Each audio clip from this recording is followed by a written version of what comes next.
Fala galera, essa aqui é mais uma edição do LigaCast, o seu podcast em que a gente tem trazido inovação com grandes empresas e que elas estão transformando inovação em resultado real no mercado e na sociedade. E hoje não vai ser diferente, com um convidado super especial para a gente falar de diversos mercados, na verdade, e muito sobre transformação e inovação. Estou aqui com o Gustavo Belchior. Muito bem-vindo aqui ao LigaCast, Gustavo. Obrigado, Gui. Prazer estar aqui. Obrigado pelo convite. Queria que você se apresentasse aqui para a audiência e a gente já entrar aqui no assunto que, inevitavelmente, a gente vai falar muito sobre mudança organizacional, sobre transformação e o quanto de mudança de cultura é preciso para mudar uma empresa centenária. Conta um pouco do teu contexto atual na Bayer, o que é que você está desempenhando e um pouco do momento de transformação da companhia. Bacana, obrigado. Bom, então vamos lá. Atualmente eu estou como líder de uma área chamada Inovação Aberta e Parcerias Estratégicas, especificamente na divisão agro, que é a Crop Science, né, que cuida de soluções, ferramentas integradas para a agricultura, para soluções para o agricultor.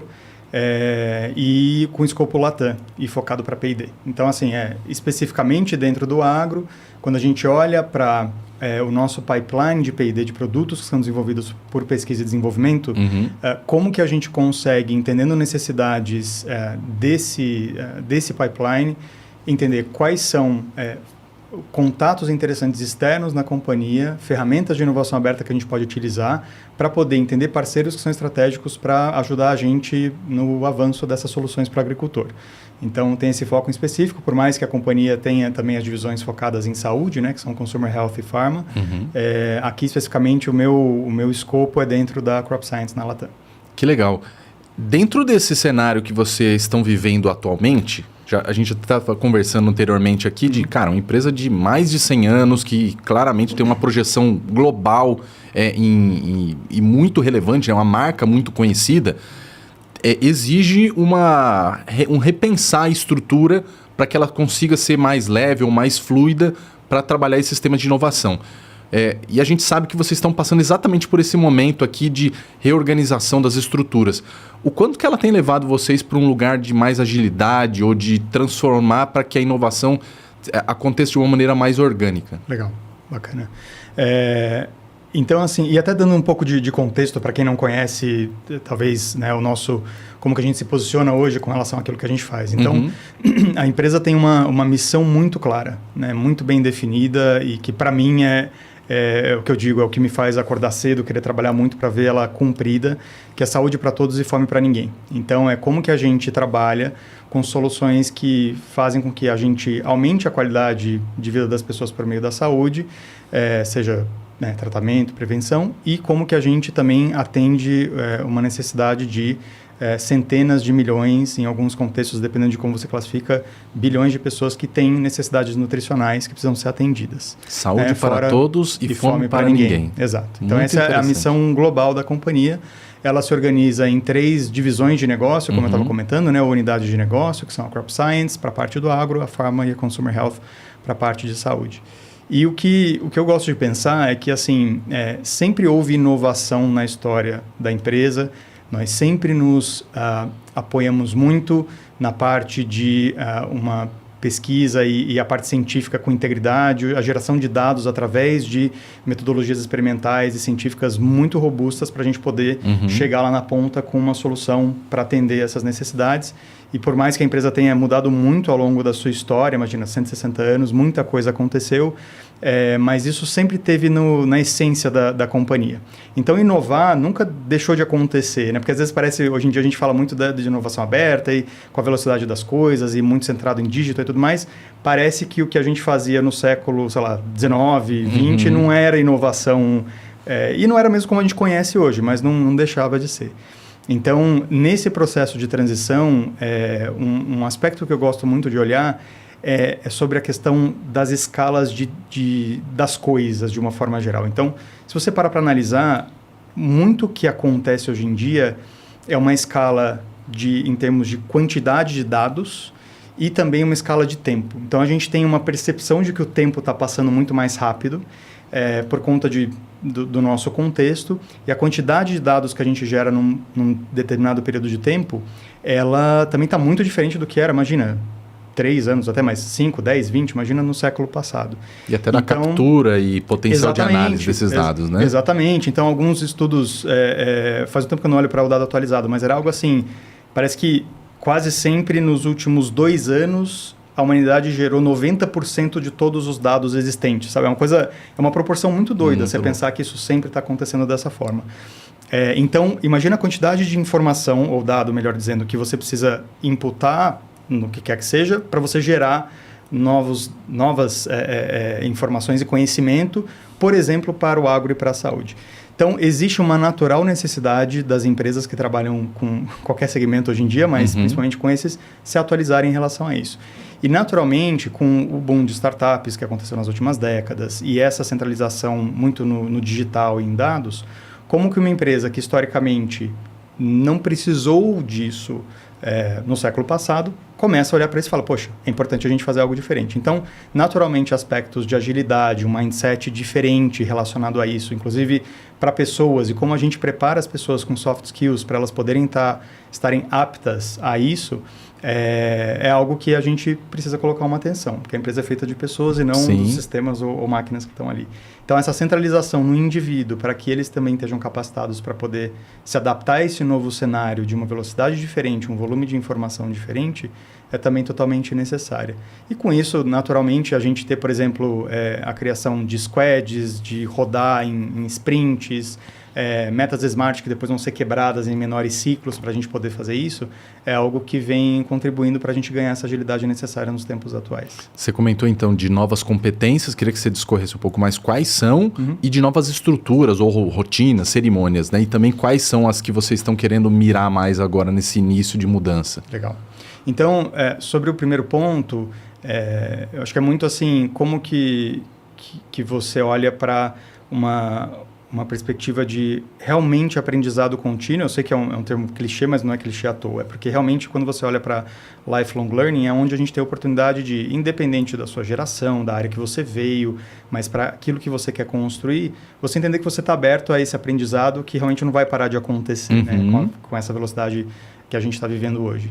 Então, e muito conectado a isso, no sentido de como que eu não olho para a tecnologia no sentido de que ela vai me substituir, mas sim como ela vai ser uma aliada, uma ferramenta, ou as ferramentas que existem através da tecnologia. Então, esse mindset de abundância nesse sentido, de que eu tenho cada vez mais ferramentas para poder me munir daquilo que vai fazer com que eu seja um profissional que vai contribuir para essa história que eu quero construir, dentro, por exemplo, da nossa missão. E, para isso, eu preciso estar capacitado. Eu preciso ter o conhecimento necessário para mexer com essa ferramenta. E, olhando para isso, quais são essas habilidades intrinsecamente humanas que fazem com que a gente consiga lidar com essas ferramentas? Então, como que eu consigo trabalhar aspectos de empatia, como que eu humildemente acolho os meus erros, mas reconheço que eu posso trabalhar em cima daquilo e melhorar. Então, são esses atributos que, quando eu olho, por exemplo, para o que a gente está vendo do desenvolvimento de AI, por exemplo, hoje, são aspectos que são muito do ser humano, de fato. Né? Ele pode se nutrir disso para poder continuar sendo competitivo e interessante. Sobre o seu segundo... Agora esqueci a sua segunda pergunta. Sobre a organização, que uma coisa é você desenvolver os indivíduos, digamos, isoladamente, as suas competências. Outras como que a estrutura da organização e as rotinas acabam suportando esse processo de mudança. Legal. Então, assim, uma das coisas que a gente rodou, por exemplo, eu liderava um hub de inovação aberta, o Life Hub, que você conheceu.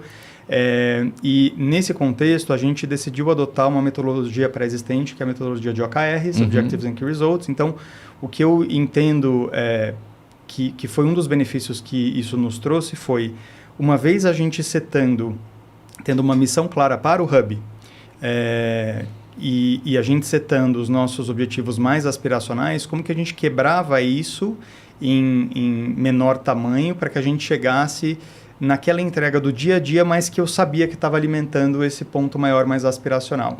Então, com isso, isso não só fazia com que a chance de eu me perder fosse menor, como eu sentia um potencial de engajamento e conexão, porque eu estava nutrindo aquele aspecto aspiracional maior. Então, para fazer isso, a gente decidiu construir, na verdade, adaptar uma estrutura previamente existente de squads que a gente tinha.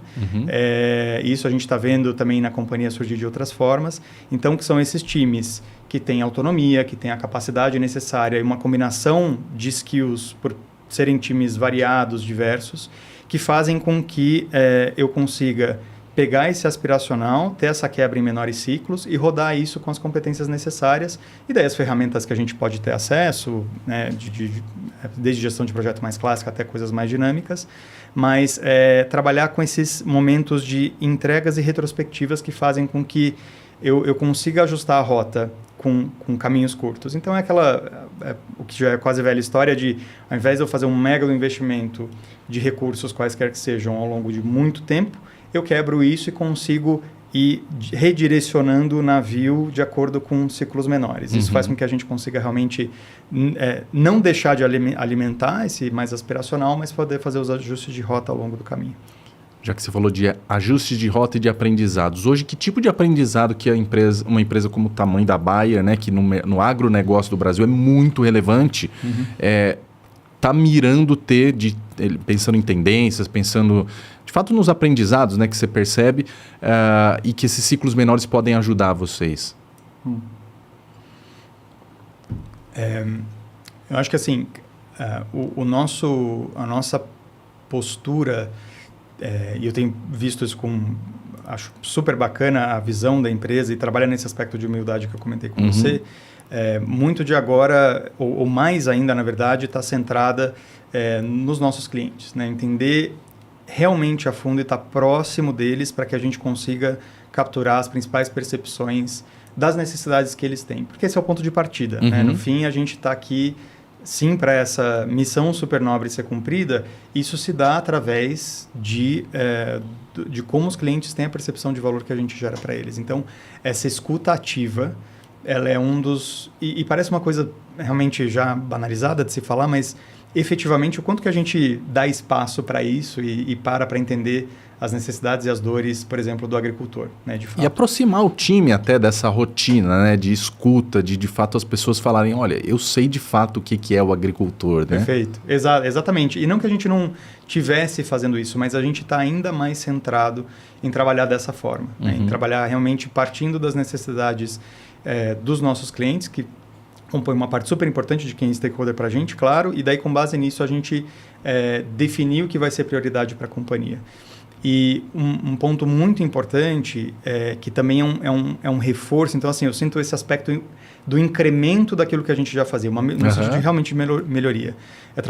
Trabalhar muito no aspecto de agricultura regenerativa, né? Então, quando a gente fala do agro, como que a gente consegue, de fato, produzir mais, mas trabalhando de uma maneira ainda mais com olhar de sustentabilidade. Então, a agricultura regenerativa ela traz essa oportunidade para a gente quando ela olha para uma integração de práticas que vai fazer com que o produtor tenha o retorno do investimento que ele tem. Ele é um empreendedor, então ele aguarda por isso, mas que ele faça isso da melhor forma possível. E essa melhor forma, ela se conecta desde do early stage de P&D, onde eu estou pensando em quais vão ser as novas moléculas, genes, soluções digitais que eu posso desenvolver para isso, organismos biológicos que vão contribuir, até realmente a chegada no mercado disso realmente nesse pipeline sendo trabalhado desde o início. Então, com isso eu posso, por exemplo, pensar em ferramentas de inteligência artificial que vão estar lá nesse começo, me ajudando a desenhar essas moléculas inovadoras que vão chegar lá na ponta e vão ter um alvo mais específico e um menor impacto dentro daquilo que eu tenho de atividade e prática agrícola. Então, com isso, eu me torno uma empresa que entrega mais valor e contribui para o meio ambiente, que é algo que a gente vem trabalhando já há muito tempo, mas de uma forma ainda mais focada e específica. Então, a agricultura regenerativa ela traz essa oportunidade centrada na combinação de fatores que geram melhores outputs ao longo do caminho. Pegar esse teu gancho aqui da agricultura regenerativa para te perguntar o que você vê de nível de maturidade. O Brasil está como exatamente para trabalhar esse assunto e onde que está o maior desafio? É a questão de adoção de tecnologia para que a agricultura regenerativa de fato aconteça? Ou tem a ver mais com cultura, com práticas, enfim, com outros elementos? De forma geral, daí, claro, existem generalizações, né? Mas de forma geral, o agricultor brasileiro ele conhece muito bem as ferramentas que ele tem. Até certo nível, mesmo em diferentes escalas de tamanho, de área, de propriedade, de produção, ele consegue se tecnificar muito bem. Ele é muito bem informado, né? Está ciente do que está acontecendo na Bolsa de Chicago em tempo real e, ao mesmo tempo, ele está com o aplicativo dele mostrando as pragas que estão ali para ele poder fazer o melhor manejo daquela cultura de acordo com o que aquela ferramenta digital está podendo fornecer para ele naquele instante. Então, ele tem oportunidade de ter acesso a conhecimento e ter acesso às ferramentas, até nisso que a gente está falando dentro da empresa, né? Da mesma forma funciona para os nossos clientes nesse sentido. O que ele tem desenvolvido ao longo dos anos é muito baseado em tecnologia e aplicação de inovação. Então, se você pega os dados que mostram, eu não vou ter os números especificamente agora, mas os dados que mostram como era o nosso uso de área, produtividade, e evolui isso ao longo de 4 décadas, o que a gente conseguiu aumentar de produtividade da ordem de 200 e poucos % de aumento, enquanto que a área plantada é de uma escala de poucas dezenas de aumento. Então, a gente realmente fez um aumento de produtividade que só foi possível graças à adoção de tecnologia. E às vezes, parece que isso não chega muito por exemplo, quem mora numa cidade como São Paulo, né, que está ali comprando as suas coisas diretamente de um supermercado, por exemplo, não acompanha necessariamente como foi esse processo, não tem esse histórico e não sabe como que aquele produto produtiva chegou. De fato acontece, né? Exatamente. E que isso passou por uma evolução que é um exemplo mundial de sustentabilidade quando a gente olha para a nossa agricultura. E efetivamente né, com a combinação de ferramentas. Então, seja a genética das variedades, das culturas que a gente tem, né, na semente, biotecnologia, trazendo características que melhoram a performance no campo e reduzem o impacto ambiental significativamente. E a gente tem mais de 20 anos de uso dessas ferramentas derivadas de biotecnologia e dados muito robustos comprovando como elas de fato são sustentáveis a nível global e nos países que as adotam. As formulações de produtos agrícolas que ajudam a proteger a cultura, de novo, produtos biológicos e cada vez mais a pegada do digital entrando para o campo. Então, como que eu olho para um talhão, né, um lote plantado, e eu consigo extrair ao máximo dados daquela cultura, né, daquele momento que eu estou ali dedicado ao campo, e transformo isso em informações para que eu tome decisões mais sábias ao final. Então, cada vez mais, o digital é visto como aquela combinação de ferramentas que vai dar o próximo passo para a produtividade e sustentabilidade na agricultura. Interessante, você colocou uma visão mais, digamos assim, mais tecnológica, mais digital já do produtor no campo. Somado a isso, dentro da cadeia de valor do agro, tem uma série de players, assim, é uma cadeia bem extensa, né? Você vai ter, por exemplo, a Bayer ajudando com os insumos, mas vai ter gente vendendo equipamento, vai ter gente vendendo parte de telemetria, enfim, né? De agricultura de precisão.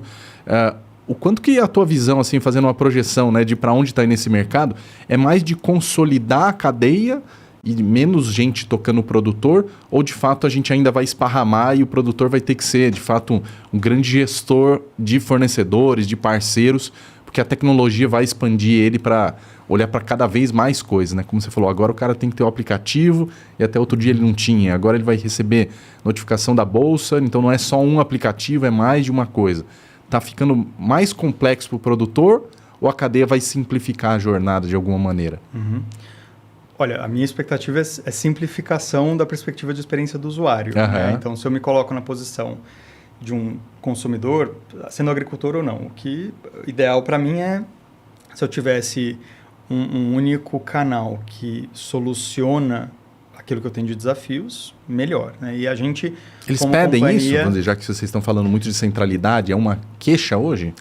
antes você tinha não só um número reduzido, que é o que você estava falando, né? Assim, a complexidade era menor. Se você para pensar no tipo, na gama, na variedade de soluções que você tinha de uma forma mais geral e também quem era player nesse mercado. Hoje, ambos os lados cresceram muito. Mas, sem dúvida, quando a gente trabalha com agricultura, a gente tem uma plataforma que é um exemplo disso, que é a Orbia, que é o maior marketplace do agro hoje aqui. Ele acaba atuando como realmente um centralizador desse tipo de coisa, desse relacionamento com o cliente.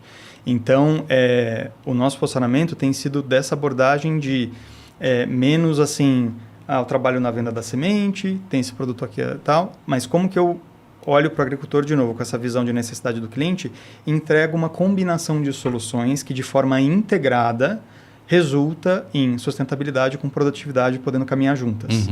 Então, como eu não tenho mais só a semente ou só algum outro tipo de solução e cada vez mais essa combinação de fatores, qual é, para a cultura dele, no momento dele, com as condições climáticas ou de solo que ele tem, aquilo que melhor me atende. E por isso que o digital é tão interessante, porque cada vez mais eu vou conseguir, por diferentes técnicas, poder entender no nível até subtalhão, que a gente chama, né, que é numa escala realmente relativamente pequena em termos de área, conseguir dizer, olha, ao invés de você hoje trabalhar com um defensivo agrícola fazendo a aplicação dele de forma homogênea em toda a área, se existe uma pressão de uma praga, por exemplo, só nesse ponto aqui tem a necessidade, pode ser que aqui não tenha. Perfeito. Então, com isso, eu consigo customizar muito melhor a forma como ele maneja o campo.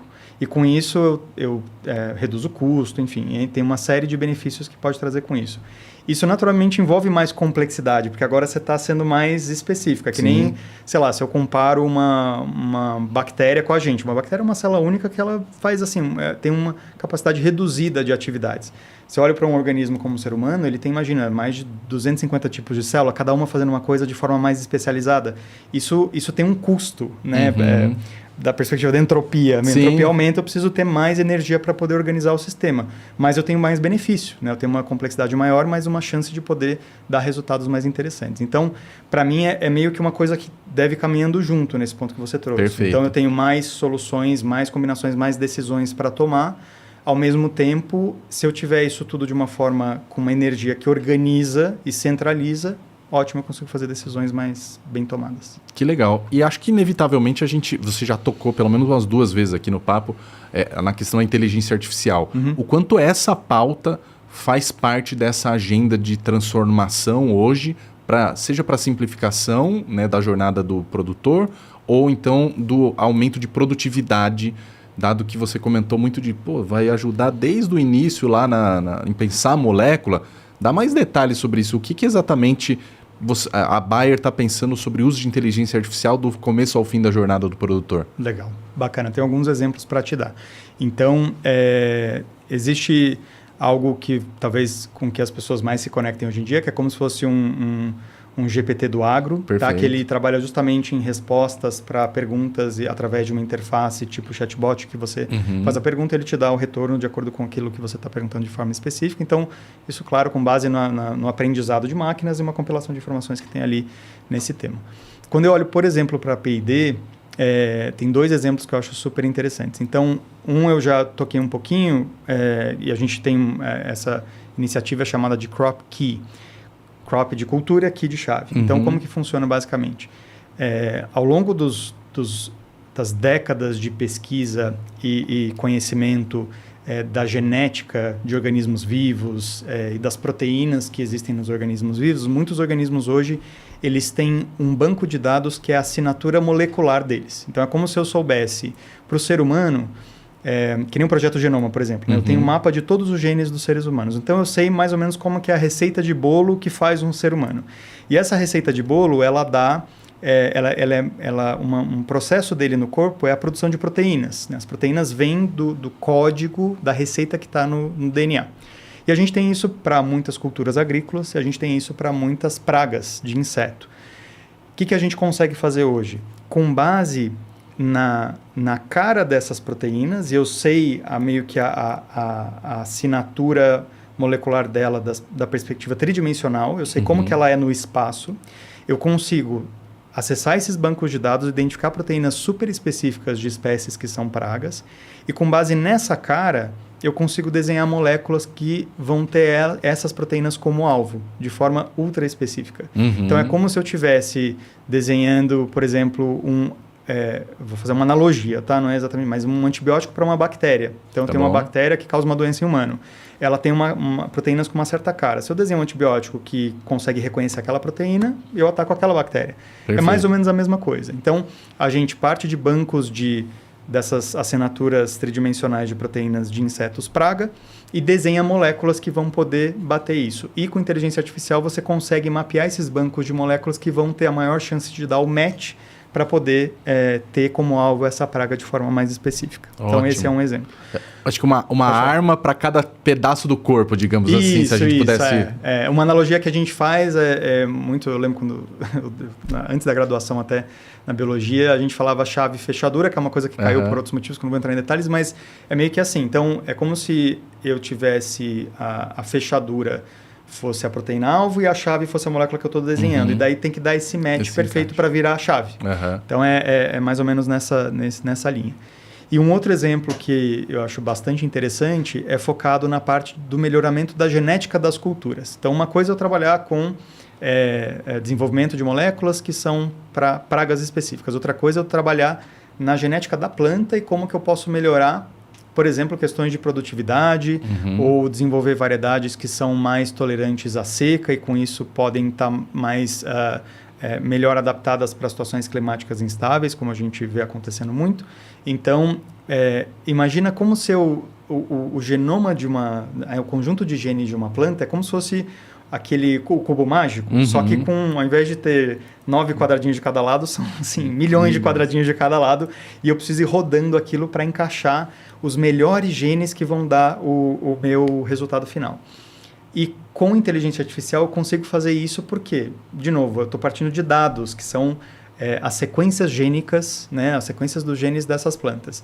E como antes eu precisava fazer a combinação de uma forma muito mais manual, hoje eu consigo dizer para essa inteligência artificial quais são os genes que têm maior potencial de darem um resultado positivo no futuro, e com isso ele vai me ajudando nessa seleção das variedades mais interessantes. Então, esse é um outro exemplo onde entra também esse tipo de ferramenta, né, de tecnologia emergente, assim como tem algumas outras em robótica e tudo mais, mas que me ajudam a acelerar o pipeline de desenvolvimento de um produto para que ele chegue no mercado mais rápido e com melhores características também. Perfeito. Ficou bem claro que, de alguma maneira, tem a parte da experiência para o produtor, mas para o negócio, talvez, principal da Bayer, tem lá no P&D mesmo, né, na pesquisa, sendo apoiado por isso. Acho que eu queria pegar até esse ponto, que tradicionalmente uma empresa, vamos dizer, de 160 anos, como você estava comentando, que é muito... se baseou nesse período todo, como várias outras empresas do ramo, muito na pesquisa e desenvolvimento de moléculas. Quando a gente traz para esse cenário de pequenos experimentos, de aprendizados mais curtos, que a agilidade que vocês estão buscando permite, como que essas coisas se encaixam? Porque, naturalmente, a pesquisa ela tende a ser um prazo mais longo e o setor, tanto a parte farmacêutica, né, do negócio da Bayer, quanto do agro, de alguma maneira acabam replicando esses ciclos de grandes investimentos em pesquisa para daí eu achar a molécula e, de repente, destravar valor no mercado. Como juntar essas duas peças de algo mais curto e algo tão longo prazo e de, talvez, testes pequenos com testes mais longos? Legal. Eu acho que um primeiro ponto está muito realmente na nossa cultura e no mindset. Eu acho que se a gente não muda a forma de pensar e sai da perspectiva de que nós sozinhos vamos, né, de cabo a rabo ali com 15 anos e 500 milhões de euros conseguir chegar num produto e tal depois de tanto tempo, será que alguém de fora pode me ajudar nesse processo? Acho que esse é o primeiro ponto, né? Considerar que a gente, sim, temos profissionais extremamente competentes, pessoas muito inteligentes que conseguem trabalhar nisso, né? De novo, a empresa é feita de pessoas, mas lá fora também tem gente muito boa, muito capacitada e soluções incríveis que podem plugar e conectar ao longo desse processo. Então, pensando especificamente no pipeline de desenvolvimento de produtos, o que eu vejo como sendo interessante, depois desse mindset, a gente está trabalhando com ele, olhar para quais são os meus principais pontos de estrangulamento, os meus gaps, onde falta incremento e inovação, onde eu tenho os meus maiores problemas desse pipeline. E será que eu consigo trabalhar com parceiros externos que podem plugar ao longo desse processo e deixar ele mais barato, encurtar o tempo dele, com isso eu fazer um go-to-market que seja mais rápido. Então, para mim, envolve muito isso, né? Então, como que dentro de um pipeline eu consigo plugar? Além disso, existem vários modelos com os quais a gente pode trabalhar com parceiros externos, né? Então, eu posso ir desde lançamento de desafios que vão permitir com que eu consiga identificar um parceiro que vai fazer um standalone delivery ali, eu trabalho, entrego aquilo, beleza, fechou, até o que a gente tem de mais arrojado, talvez, que é a parte de Corporate Venture Building, onde a gente, inclusive, tem uma marca global específica chamada Lips, que trabalha com Minority Equity para trabalhar com empresas early stage, que tem altíssimo potencial disruptivo dentro de agricultura e saúde. Então, dentro desse espectro, tem as várias formas de trabalhar com ferramentas de inovação aberta, né, que é meio que a temática mais guarda-chuva disso, e que permitem com que eu consiga ter soluções de diferentes tipos para chegar com um produto melhor. Então, às vezes vai ser um licenciamento, vai ser uma parceria num modelo diferente do que só eu desenvolvendo aquela solução. E hoje vocês já fazem isso dentro da companhia. Você tem exemplos, assim, a gente até... brinca que nessa hora, muitas vezes, a gente vai acabar falando um pouco do escopo do que a gente colabora aqui, de ter um momento deu liga, assim, para vocês, de algum projeto que você fala, cara, isso aqui foi muito emblemático, isso aqui está mostrando que a companhia está indo para um bom lugar para trabalhar o teu escopo de inovação aberta? Tem certamente muitos exemplos ao longo da história, acho que tem aqueles que são, pelo menos que me marcaram assim, mais efetivamente. A gente, por exemplo, atualmente um programa muito impactante positivamente que a gente tem é chamado de Procarbono, que é um programa que olha para como que a gente pode melhorar a questão da pegada de carbono na agricultura especificamente. Esse é um programa super ultra colaborativo entre a Bayer e parceiros externos, com pesquisadores de diferentes instituições envolvidas, para que a gente amplia o nosso ângulo sobre o tema, né? Então, a gente não sozinho vai trabalhar nessa solução. E cada vez mais a gente tem mais oportunidades de ter parceiros que vão testar essa iniciativa, essa venture nossa, para poder trazer soluções que reduzam o impacto na agricultura da perspectiva de carbono. Um outro exemplo que é um caso pontual, mas que foi super interessante, é como a gente... em um momento trabalhou com uma startup que ajudava a gente a conectar os nossos clientes com o melhor conhecimento sobre produtos nossos para a parte de consumer health, ou seja, de autocuidado, no momento de uma decisão. Então, isso durante um tempo foi um chatbot que você colocava lá, estou aqui, estou com precisando de um hidratante para a mão. Então, mas qual linha de produto que eu uso? E daí você interagindo com essa ferramenta no WhatsApp, de forma super simples, no aplicativo que todo mundo tem, e dependendo de como a conversa ia evoluindo, você até chegava num ponto de ser conectado com um especialista da saúde para que ele, de forma mais personalizada, te recomendasse especificamente um tipo de produto. Então, daí dei um exemplo no agro, um exemplo na parte mais de saúde, mas o que eu acho que é importante é realmente assim, ter essa visão de que a companhia ela vai estar cada vez mais aberta a esse tipo de coisa e de uma maneira que cada time vai ter essa autonomia para poder entender como ele pode plugar, né? Claro, isso tudo seguindo o que é importante em termos de responsabilidade, segurança, compliance, mas, sem dúvida, olhando para fora da companhia, entendendo que existe muita oportunidade além dos muros, né? do que a gente tem feito e como que isso pode acelerar o processo de busca de soluções independente da divisão que a gente trabalha hoje em dia. E é fácil fazer com que todo mundo se sinta meio autor dessa cocriação dentro da companhia, ou ainda tem lugares que você fala, cara, isso aqui eu ainda preciso mexer essas alavancas aqui para o time de fato se empoderar dessa capacidade de trabalhar em rede? Acho que fácil não é. Eu sinto que isso exige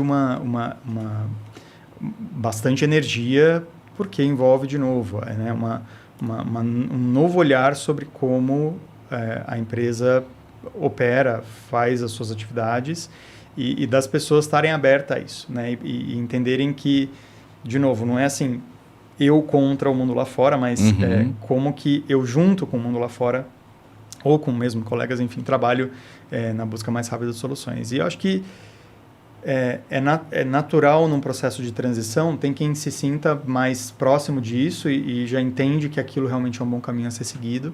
E pessoas vão ser mais resistentes a novas formas de pensar. Isso é absolutamente natural em qualquer mudança de paradigma, de fase, de momento.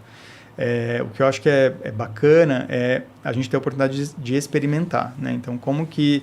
tá bom, existe um desconhecido aqui na minha frente, que é essa, né, uma nova forma de interagir com o mundo lá fora. Mas como que eu posso, com de certa forma, risco calculado, poder ser um empreendedor dentro da companhia e pensar de uma forma mais aberta realmente, né? Então, não é fácil, mas a gente pode testar com esses ciclos curtos que vão fazer com que a gente, né, não tenha um grande investimento, muito tempo, para depois falar, nossa, mas não deu certo. Não. Será que eu não consigo com essas pequenas iterações ir fazendo isso?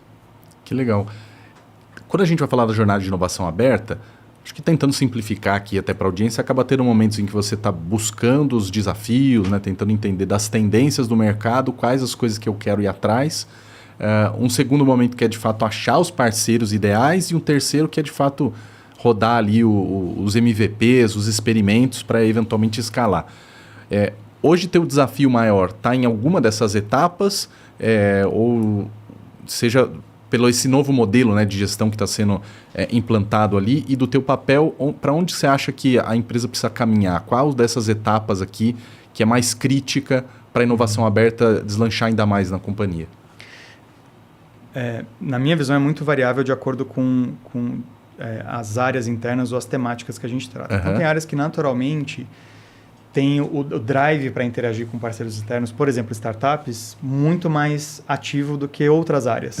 Porque tem um líder que trouxe essa cultura já há um tempo, porque é natural do negócio pedir isso, e outras áreas que menos, né?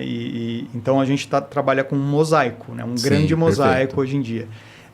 E daí, como o papel de quem acaba sendo um intermediário entre as áreas externas e áreas internas e parceiros externos, o meu trabalho envolve muito o entendimento claro da necessidade que aquela área tem, as expectativas que ela tem, o timing, o budget, enfim, N elementos que vão me ajudar a entender qual é o potencial parceiro externo melhor.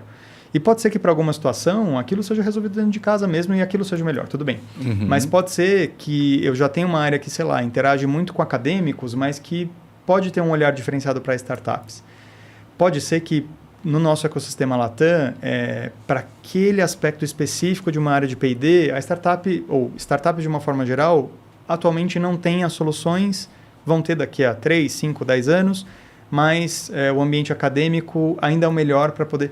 Então, o que eu acho que é um desafio, independente de qual momento do estágio, né, levantamento das necessidades internas, a busca de parceiros estratégicos, como você desenvolve as parcerias e a gestão dos deals, enfim, que estão por vir, é entender esses tempos e movimentos de cada um. Para mim, esse é o skill de quem consegue ser um bom articulador disso tudo, porque não só a gente já parte de necessidades diferentes, mas as mudanças elas estão acontecendo o tempo inteiro com todas essas áreas e com os parceiros de fora. Então, como que você o tempo inteiro é uma pessoa atualizada dentro desse meio para poder fazer jogar essa bola de uma forma que seja a melhor possível? E daí existem coisas talvez mais tradicionais ou momentos mais tradicionais da implementação de uma nova solução que vem de fora que são mais desafiadores pelo histórico que a gente tem. Então, realmente, a fase de você chegar, por exemplo, beleza, rodou uma POC, tem um MVP, o escalonamento muitas vezes é um gargalo, né? Que a gente não antecipava ou entendia que o parceiro estava pronto para isso e quando a gente vai entrar no nuts and bolts ali do que vai acontecer realmente não está pronto. Mas o que eu sinto que é importante é você ir consciente dos riscos envolvidos com esse tipo de coisa, assim como você desenvolver P&D interno, tem N coisas que você vai errar, principalmente no early stage, você está trabalhando para erros, assim, para limpar o que vai um dia ser a solução e encontrar aquele elemento ouro ali no meio, né, de um tanto de impurezas que não vão servir para atender o que você identificou de necessidade lá na frente.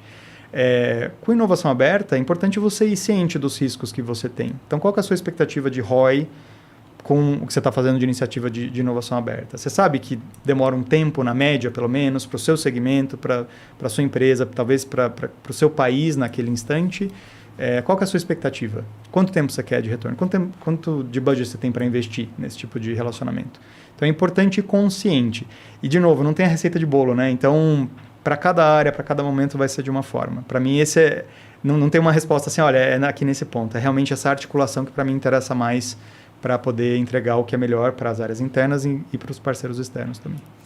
Por outro lado, você comentou aqui alguns elementos que, pelo menos, dão pistas de como medir se esse sistema aí todo está sendo eficiente. Você falou de velocidade, né, passar, né, evoluir de uma etapa para outra, a vazão ali do sistema. Você falou da agilidade de mudar a rota. Então, descobri que talvez a gente não previu essa rota aqui num projeto aqui, numa prova de conceito, enfim, que daí na hora de escalar eu vou ter outros gargalos. E também falou do volume de aprendizados no começo. É meio que por aí, a gente vai ter que usar outros indicadores para metrificar esse sistema de inovação aberta, ou ainda dá para olhar muito em cima de um P&L ou de um business case tradicional de projetos e, de alguma maneira, a gente muda as práticas, mas a forma de definir sucesso ainda é a mesma? Uhum. Eu entendo que quando eu trabalho com esses momentos de inovação aberta, grau de maturidade de inovação aberta numa determinada área ou numa empresa, mas eu diria área porque realmente tem esse mosaico, então não dá para... não tem você dá uma nota 7 ali média, aquilo está deixando de lado quem né, outlier ali. Mas, então, você olha para uma área específica. Vão ter áreas que já estão num estágio de, sei lá, pegar um drone, fazer um teste específico e coletar resultado a campo, claramente sobre o uso daquela tecnologia. Uhum. Então, nesse caso, eu vou estar muito olhando para um KPI que vai estar diretamente conectado com como aquele produto vai estar na praça, já quando ele estiver no mercado atuando. Uhum. Quando eu olho mais para pipeline de P&D early stage, pode ser que eu esteja trabalhando com algo que seja menos diretamente mensurável e daí eu tenho um espaço ali, uma gordura para poder fazer testes que vão me direcionar no sentido de, olha, se eu rodar X POCs e dessas X 2% me der algum produto, tudo bem. Então, de novo, eu acho que não tem uma... Como a gente está falando como a gente tinha falado antes, é uma cadeia muito longa, assim, eu estou falando desde o early stage até como que eu, já com o agricultor, por exemplo, no caso do agro, eu consigo entregar soluções diretamente, o tipo de KPI que eu vou trabalhar, ele pode ser muito variável ao longo dessa cadeia, porque eu tenho diferentes cenários para medir ali em cada momento do desenvolvimento de um produto ou de uma solução para o agricultor. Se eu falo de produtos digitais, naturalmente a dinâmica de produtos digitais ela é muito diferente da dinâmica de desenvolvimento de uma nova cultura derivada de biotecnologia, por exemplo. Né? Então, intrinsecamente, eu tenho tempos que são muito diferentes e KPIs que são muito diferentes ao longo desse processo. Né? Então, para mim, eu ainda tenho uma dificuldade de falar assim, olha, isso aqui é o que a gente pode chamar de KPI agora, porque, e ainda mais na minha cabeça, pelo menos eu trabalho com o que a gente chama de portfólio estendido. Né? Eu não trabalho assim, só com um tipo de cultura, ou uma combinação de defensivos, ou esse tipo de biológicos, esse tipo de soluções digitais. É amplo espectro que eu olho. Então, cada um tem a sua dinâmica, o seu timing, e isso traz essa complexidade de você entender o que é medida de sucesso para cada um. Ao mesmo tempo, a oportunidade de ter muito foco e ser sniper em alguns casos que eu preciso ser. Se é tão amplo espectro assim, no teu caso que você está atendendo a divisão de agro hoje tem inúmeras culturas, como priorizar o que vai ser feito? Porque do ponto de vista de quem está olhando inovação, imagino que parte da tua rotina seja buscar tendências, abrir a cabeça para o que a empresa ainda nem está olhando, ou talvez coisas que está olhando, mas ganhar um pouco mais de profundidade. E já tem um monte de desafio dentro da empresa, né? Está olhando o de fora e o de dentro. Teu mapa fica enorme, né? Fica maior ainda do espectro do que a companhia já olha. Nessa hora, como definir o que priorizar e ainda mais usando essa mentalidade mais ágil que vocês estão implantando? Legal. Acho que, para mim, o ponto de partida é realmente clareza de definição de quem é meu cliente, tá? Uhum. E eu sei que alguns colegas vão ser muito críticos dessa minha visão de, né, a minha área tem clientes, eu chamar de clientes áreas parceiras internas. Sim. Para mim, até o momento tem funcionado, então até a hora que eu achar que tem que mudar, tudo bem, eu mudo, não tem problema, não tenho apego. Mas eu gosto de ter essa visão para justamente entender assim, qual que é a dor de quem eu atendo dentro de casa. De fato, hoje, eu primeiro vou ter como Tier 1 de quem eu estou olhando, as áreas de P&D na região da América Latina. Essas são as áreas internas que eu devo atender.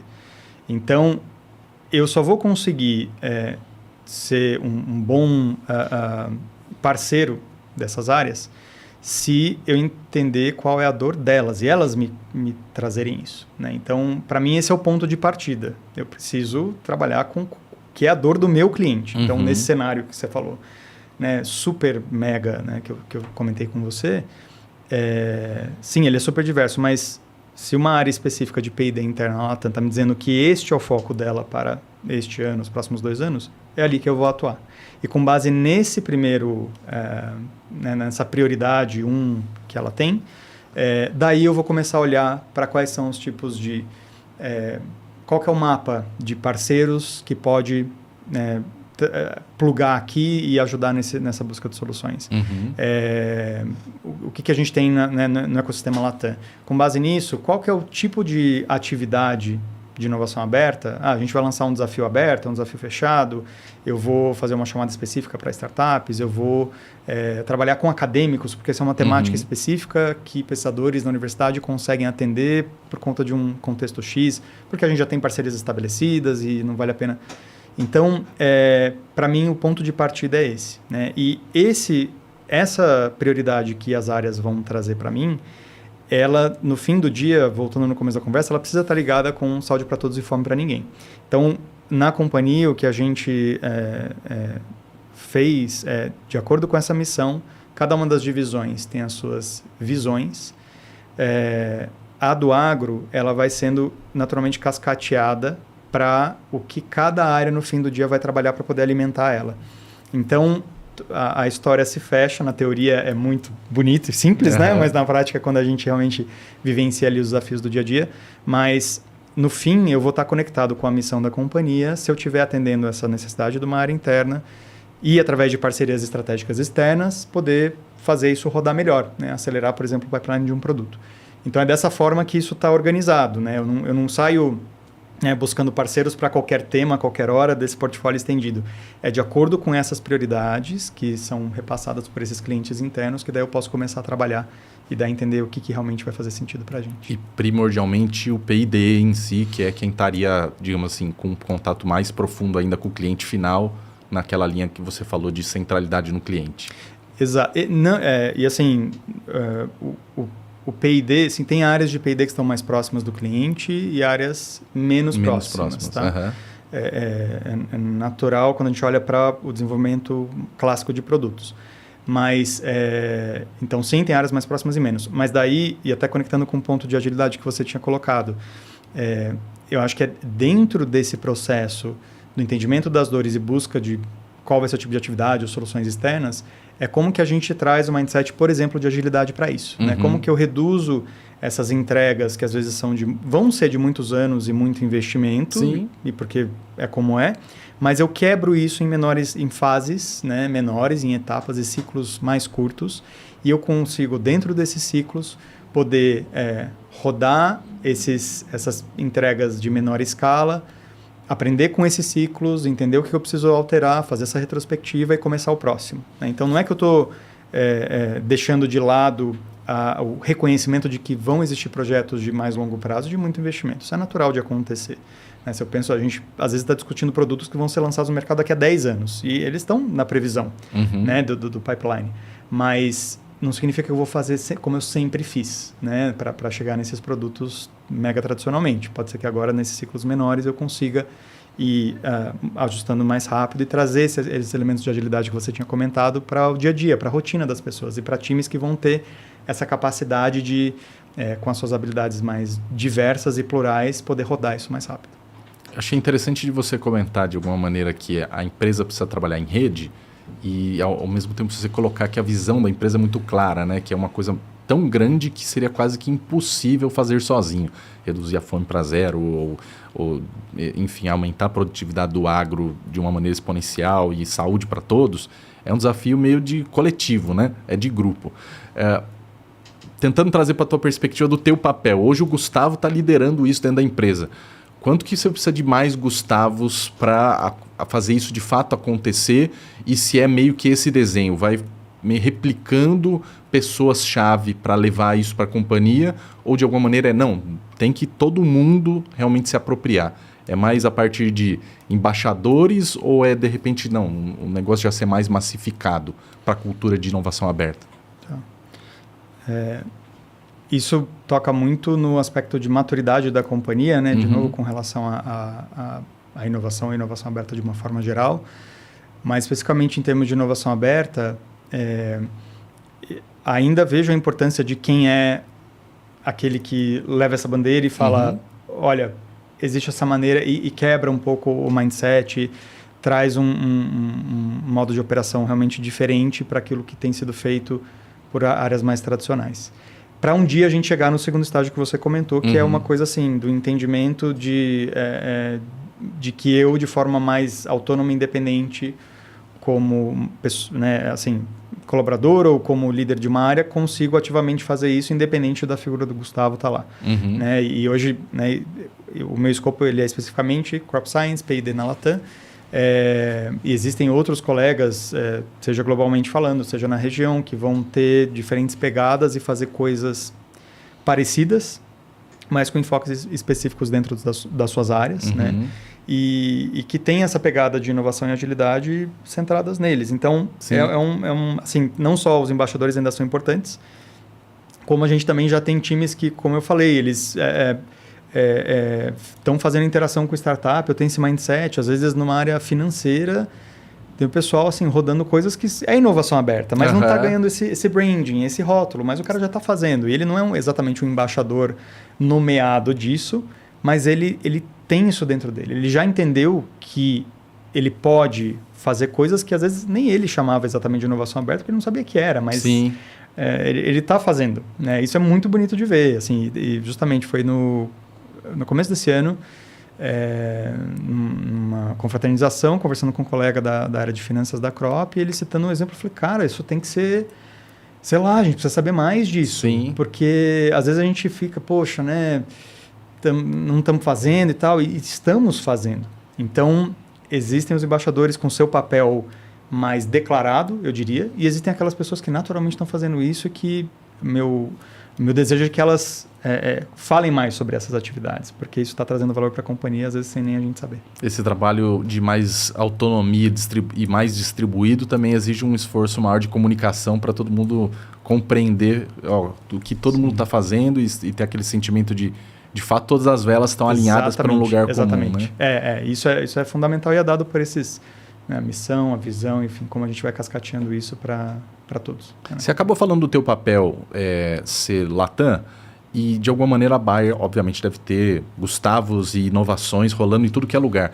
Em que momento que, se é que existe, né, um alinhamento ou pelo menos uma troca de experiências entre o que é feito em vários países diferentes e o que é coordenação ou papel do global? Tá. Começando pela segunda pergunta, o Global ele vai dar essa diretriz mais aspiracional, estratégica, high level, né, aquilo que a gente quer atingir. Perfeito. Muito no sentido, né, o capitão do barco dizendo, para que a gente vai. Quando a gente, da sua primeira pergunta, existem não só os fóruns para isso, eu diria, onde isso é discutido. A gente, especificamente, como a gente até já falou, existe hoje uma rede de hubs de inovação aberta na Bayer, chamada Life Hub, que também permite essas trocas, né, de uma maneira conhecida. Isso não é só para o agro, então existem hubs que são focados, por exemplo, em radiologia dentro da nosso negócio de saúde, então super específico. Tem alguns hubs do agro, alguns hubs também que conectam com saúde e agro ao mesmo tempo. Então, essa é uma comunidade que pode aprender muito uma com a outra e a gente já teve uma série de encontros em que isso era justamente abordado. Olha, aqui eu fiz dessa maneira, como que você está fazendo aí? Enfim, a gente tinha essas trocas de uma forma bem, bem clara, aberta, transparente e super produtiva, porque daí eu não precisava passar exatamente pelo mesmo processo que eu já tinha passado, aprendido com aquilo, e daí eu consigo replicar alguma coisa que está funcionando, né, em uma outra parte do mundo. Além disso, a gente tem plataformas que nos ajudam a ter essa visibilidade, essa conexão, inclusive a nível global, né? Então, a gente consegue hoje acessar internamente uma base que eu consigo saber se lá em Singapura, para uma temática específica de uma doença da cultura de milho, se tem alguém lá com uma startup fazendo uma solução lá, né? Então, isso me traz essa visibilidade de uma maneira integrada a nível global e consigo entender quem é o colaborador interno que estava envolvido nessas conversas, qual o grau de avanço disso. Então, se está mais early stage, se está num contrato já firmado, acontecendo, ongoing ou não. Então, é a combinação de fóruns.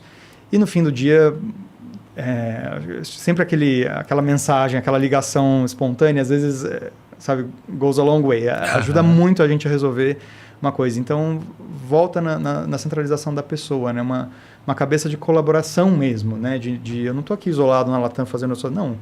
Eu estou para cumprir o propósito dessa empresa. O que dentro disso eu posso fazer de melhor para fazer? Significa ligar para alguém uma hora, ou estar num fórum, estar numa reunião, representar a Bayer numa associação da indústria, fazer uma parceria com uma startup. Poxa, tem tanta coisa. Isso eu acho uma coisa legal dessa posição, né? E de quem trabalha com esse tipo de coisa, é ter a capacidade de usar a inteligência para esse jogo, que não é um jogo estável, sabe? Não é uma coisa que está assim, estanque e é assim que você vai fazer. Você realmente tem que ter essa flexibilidade. E quando a gente trabalha em redes com outros colegas, você é nutrido disso. Você aprende de forma que você fala, puxa, agora eu posso testar aqui. Então, essas redes internas ou plataformas que a gente usa, elas acabam colaborando nesse sentido. Você falou muito agora e também ao longo do papo todo, de alguma maneira, falou muito sobre esse potencial de indivíduo se conectando, né, se aproximando em vários aspectos. O quanto que um parceiro, como a gente tem já há 2 anos trabalhando juntos aqui, ajuda vocês nessa missão de conectar com mais coisas, né? Legal.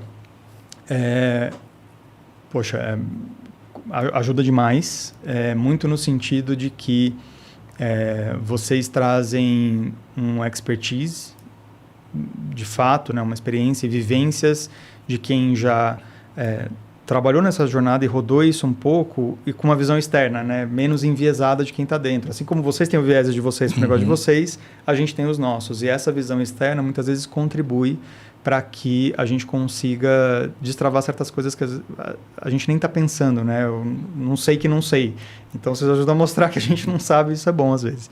Então, não só tem esse papel, que para mim é um dos mais importantes, dessa visão ampliada externa, como também as ferramentas que a gente pode ter acesso através de vocês para poder, né, seja a base, o Startup Scanner de vocês, uma base startup específica, onde eu consigo fazer buscas e ter resultados, os reports, as experiências que vocês geram para quem participa. Queria estar na DIA ontem, mas não consegui, né? Fiquei triste, chateado com isso, mas tudo bem. Vão ter outras. E então, eu acho que é uma combinação de experiências que fazem com que a gente saia do nosso centralismo na gente mesmo, na nossa forma de operar. E, de novo, isso é um tipo de parceiro que melhora, né, o tipo de trabalho que a gente faz. Então, para mim, as contribuições são muito, muito nesse sentido, muito nessa linha. E trazendo quem é do ecossistema que também vai ajudar a gente, né, ajudando a mapear quem está fora que a gente hoje talvez não esteja vendo. Interessante o que você comentou, assim, de alguma maneira de ampliar o potencial de conexão. E até queria saber um pouco de o quanto desse novo modelo de gestão e dessa linha que você está querendo propor de inovação aberta tem a ver com não ser só o jeito Bayer de fazer. Isso é discutido internamente, da gente se abrir para outras formas de encarar os desafios, de pensar nas dores do cliente, ou ainda tem muito de melhorar o que a gente já tem, a forma que nós desenvolvemos? Acho que eu vejo um pouco dos dois, tá? Na minha experiência. Eu não estou dando respostas muito assim, né? Mas eu compreendo que sejam boas. Eu compreendo que no fim é difícil de dizer, de cravar os extremos, né? Porque, como você falou, tem todo um matiz dentro da própria organização e daí cada um vai ser atendido de uma maneira. Mas acho que do ponto de vista um pouco da tua leitura mesmo, Gustavo individualmente, você acha que hoje você estaria pensando para Bayer que o melhor era a gente de fato se oxigenar com muita coisa que vem de fora, de pensamentos, de outras formas de gerir, ou não, é lógico que eu preciso trazer isso também, né, num 80-20 ali, né, mas é muito mais de reorganizar o que a gente já tem dentro de casa. Tá. Eu iria, talvez, o primeiro me atrai muito, sinceramente, assim, eu acho que quando você fala, porque a gente, você como indivíduo, você pode ter uma visão em diferentes escalas de eu vou fazer, né? Então, eu estava vendo, eu nem lembro qual que era o contexto, mas alguém citando o Rafael Nadal falando que ele falou algo assim, né, o treino ganha partidas, mas a equipe ganha torneios. É uma coisa assim, eu posso estar errando, mas é algo nessa linha, tá? Então, muito nesse sentido do entendimento de que eu junto com as pessoas chego muito melhor, sabe? Avanço de uma forma muito melhor. E você pode ampliar isso para, tipo, beleza, eu sozinho, indivíduo, pessoa física, e você pode ampliar isso para uma empresa inteira que vai olhar e falar, quero ir sozinho, eu quero. Então, essa oxigenação que você comentou, para mim, ela, no balanço, e principalmente no mais do médio longo prazo, eu só vejo isso sendo benéfico.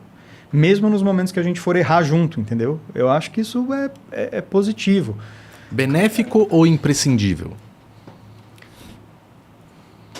Para a sustentabilidade de um negócio, para mim é imprescindível. Eu não vou trabalhar só com aquilo que eu tenho, né, dentro de casa e conseguir ser sustentável, pelo menos na minha visão. Acho que as empresas que conseguiram fazer isso sendo fechadas é muito difícil. Hoje em dia isso não é um modelo que se sustenta mais. Então, para mim é imprescindível, né?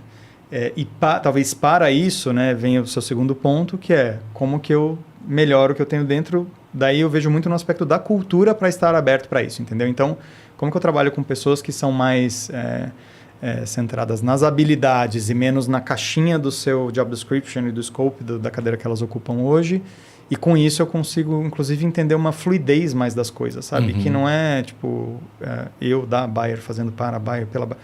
Não, é uma coisa um pouco mais, como você falou, oxigenada, né? Eu acho que isso funciona melhor.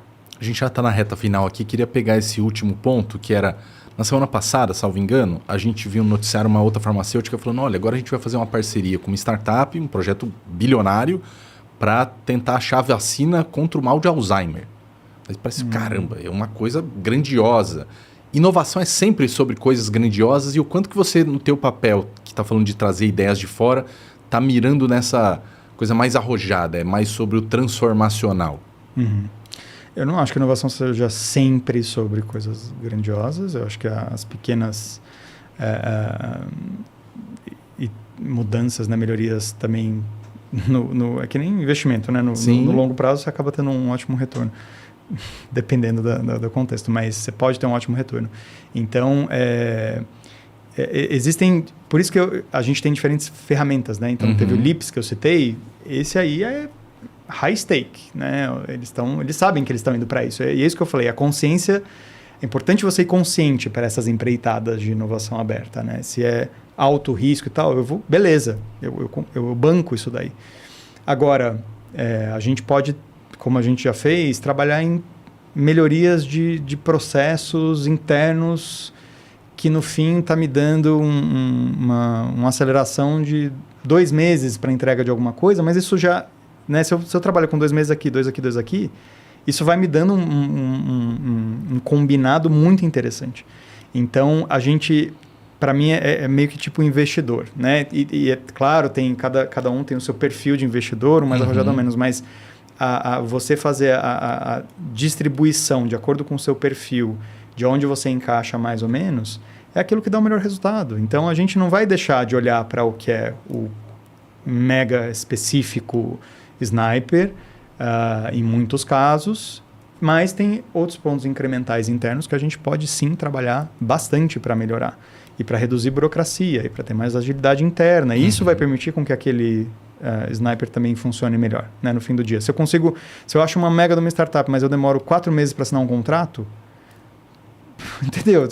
Eu quero ser sniper aqui, mas eu não consigo viabilizar o tiro, né? Então, eu preciso saber lidar com ambos e para isso ter um networking, inclusive interno, muito, muito útil, né? Eu costumo falar assim, eu adoro os nossos advogados internos.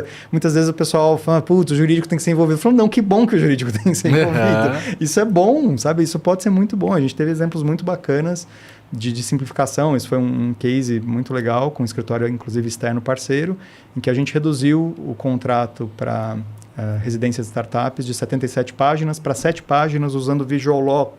Ficou uma pegada meio que de infográfico super bacana.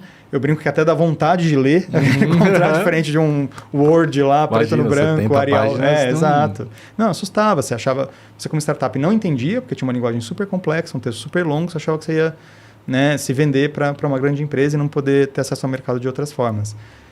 E isso viabilizou a gente ter 11 startups como residentes, né, no LifeHub. Então, foi um case super bacana, que é uma coisa, você vê, uma coisa simples interna, não é um sniper lá na frente com o produtor, com o cliente, mas viabilizou um instrumento para a gente poder ter gente de fora dentro de casa. Né? Então, para mim, isso é um case super bacana, simples e que faz a diferença. E que colabora, de alguma maneira, com aquela visão que vocês estavam trazendo de, por exemplo, fome zero e saúde para todos, porque...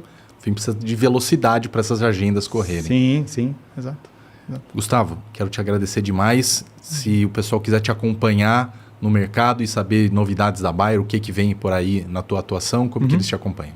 LinkedIn, Gustavo Belchior, e acho que lá é o melhor canal. Joia. Muito obrigado. Agradeço aí, parabéns pelo trabalho. Galera, assim como esse conteúdo aqui do episódio de hoje, fantástico, que a gente falou muito sobre transformação organizacional, você vai acompanhar vários outros episódios com muita gente relevante no mercado que de fato está fazendo a transformação e a inovação acontecer nas empresas. Então, tenha todo o portfólio aqui de episódios do LigaCast para você acompanhar e fique ligado nos próximos, que a gente vai trazer mais gente para falar na prática como inovação tem acontecido nas empresas. Grande abraço.